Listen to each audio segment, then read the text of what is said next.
Here at Montclair State University, and we're going to make a slab mug with soft slab construction. I'm just taking the texture from the slab roller fabric off of the canvas, off of the slab. I've already done it on the back side. Now I'm going to cut a straight edge on this side and a straight edge on the bottom, and you can use a ruler if you don't have that sharp of an eye. And I can cut across the top too, even though we will be adjusting the height of this afterwards. I've already taped a piece of newspaper to this cardboard tube, and using the open end towards me, which will be the bottom, I'm going to roll the clay around the tube and let it extend out beyond the bottom of the tube. Can you see that on the video? So we're just going to lift up this newspaper that the clay is on and get that to roll around. And I just want it to extend out beyond the tube a wee bit, not too much. Okay, now come around here on this side. When the clay comes back around and touches itself, I'm just going to draw a line at that mark and then unroll it a bit. I'm going to take a piece of scrap clay and create a break so that this doesn't go unrolling all the way, because I don't want that clay to start to flatten out again once I've started it on a curve. I'll cut on that line,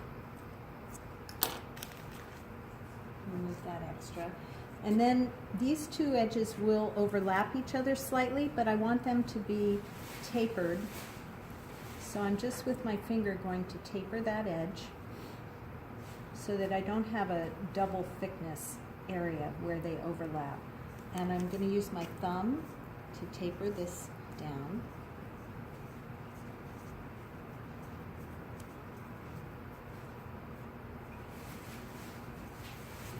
So that those are both tapered and they'll roll over each other real nicely. We're going to score them. I'm going to use a scoring tool, but you can use a pin tool to do this. The scoring tool just makes this work fast. And here as well.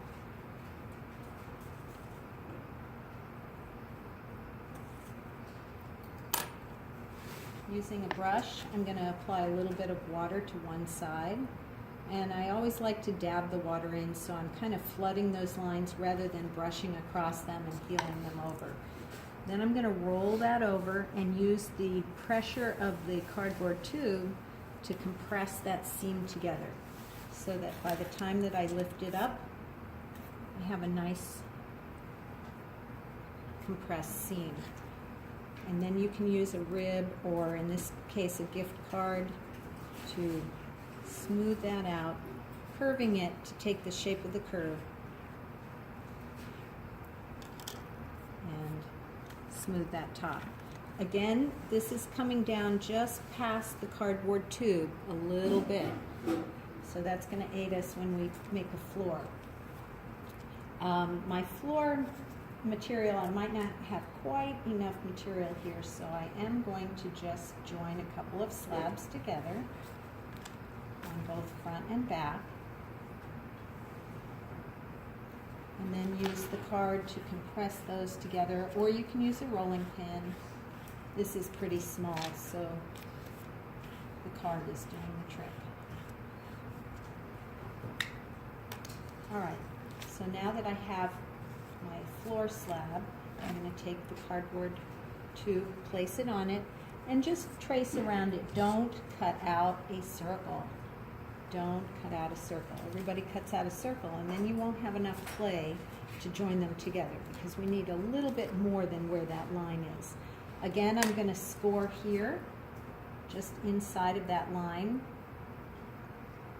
And I'm not being too neat about this, and that's fine. It's going to be on the inside. And I will score the bottom edge of this.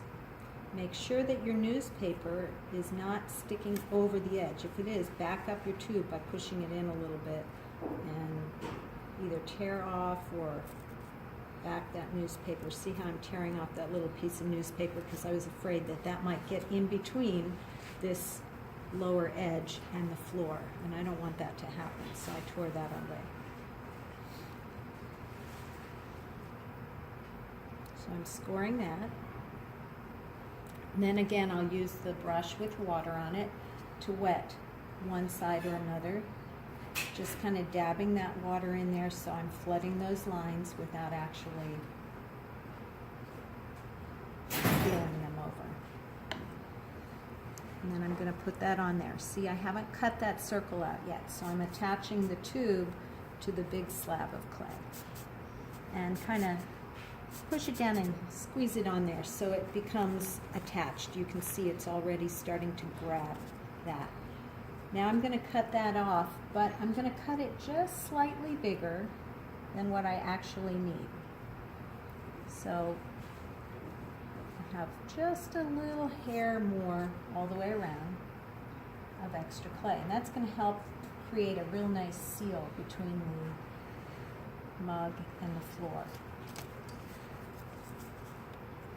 And to create that seal, I'm going to use an index finger and just push the clay up all the way around. That little extra flange of clay is now joining into the wall and really sealing the gap between the floor and the wall of the pot.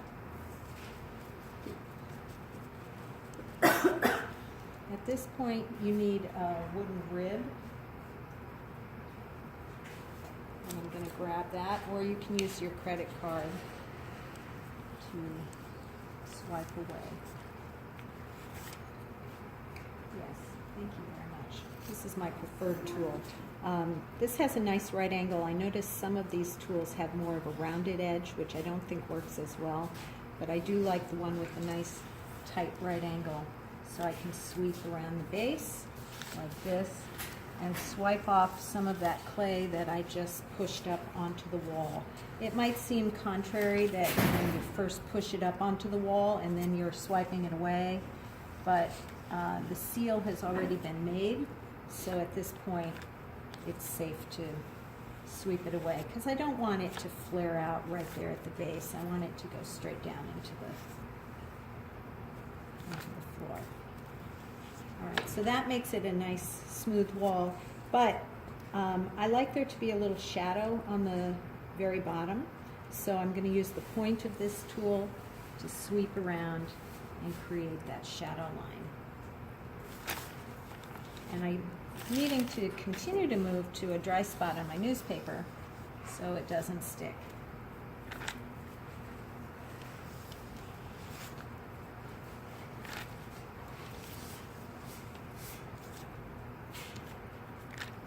Then you might end up with a little flange of clay there, and you can just tap that with the palm of your hand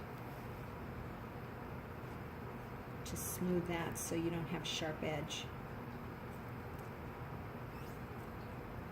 You want to be careful not to exert any pressure on the cardboard tube, downward pressure on the cardboard tube, because it'll act like a cookie cutter down in the bottom of your cup to cut through the floor, and you don't want that to happen.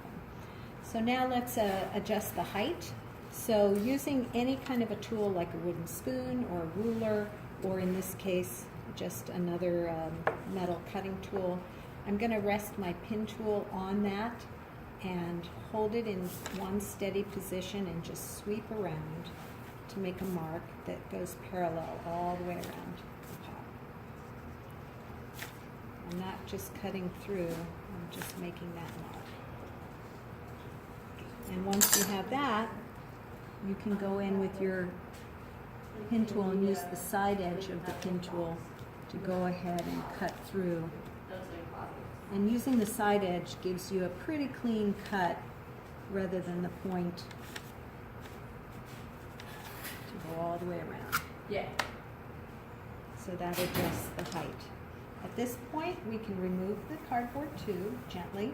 The newspaper stays in there because when we put the newspaper around the tube, we taped it to itself, not to the tube itself.